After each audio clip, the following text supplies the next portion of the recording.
Hörmətli xanım sədr, hörmətli deputatlar, hörmətli xanım sədr, ilk növbədə mən sizin Özbəkistan Respublikasına olduqca uğurlu işgüzar səfəriniz münasibətindən təbrik edirəm və olduqca qürurverici faktdır ki, xüsusilə son zamanlar Azərbaycan parlament diplomatiyası özünün inkişafında doğrudan da daha irəli gedib və çox ciddi nəticələr ortadadır.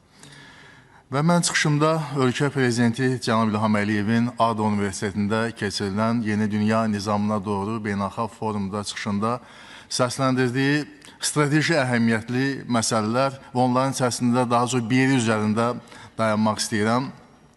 Bu da heç şübhəsiz ki, Ermənistan-Azərbaycan münasibətlərinin indiki vəziyyəti və perspektivlərlə bağlı məsələdir. Və Cənab Prezident vurğuladı ki, top Ermənistan tərəfdədir. Yəni biz əlimizdən gələni etmişik və bizi ittiham etməsinlər ki, güya Ermənistan sülh müqaviləsi imzalamaq istəyir, amma Azərbaycanın belə bir niyyəti yoxdur. Bu qətiyyən belə deyil, bu bir fake məlumatdır, bu yalandır.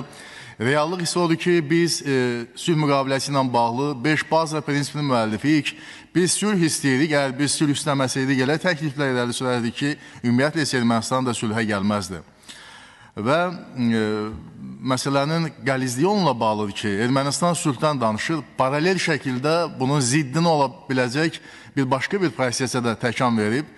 Bu da odur ki, həm sülh, həm də eyni vaxtda müharibəyə hazırlaşmaq, eyni vaxtda islahlanmaq, eyni vaxtda Azərbaycanla sərhəddə atəşkəs rejimini pozmaq, istehkamlar tikmək, bu nə məntiqdir? Sülh istəyən dövlət belə mi addımlar atır?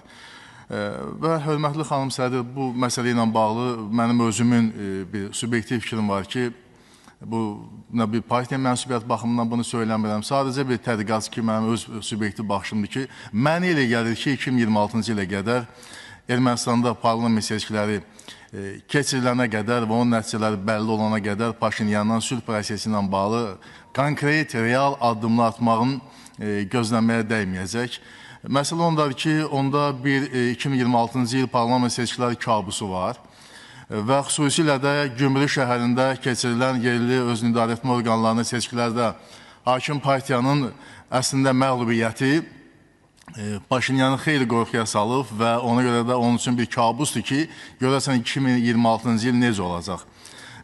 Bu seçkilərin nəticələri Paşinyan üçün nə vəd eləyir və ona görə də o manevr eləyir, o siyasi qabazlıqla məşğuldur. Bir addım irəli atır, sanki 2 addım geri atır və sülh fonu yaradır, eyni zamanda bütün addımları ilə onun əleyhinə ola biləcək bir gedişlər eləyir. Amma unutmasın ki, Azərbaycan son dərəcə güclü dövlətdir və Azərbaycanla müharibə yolunu seçmək onun üçün elə bir fəlakət.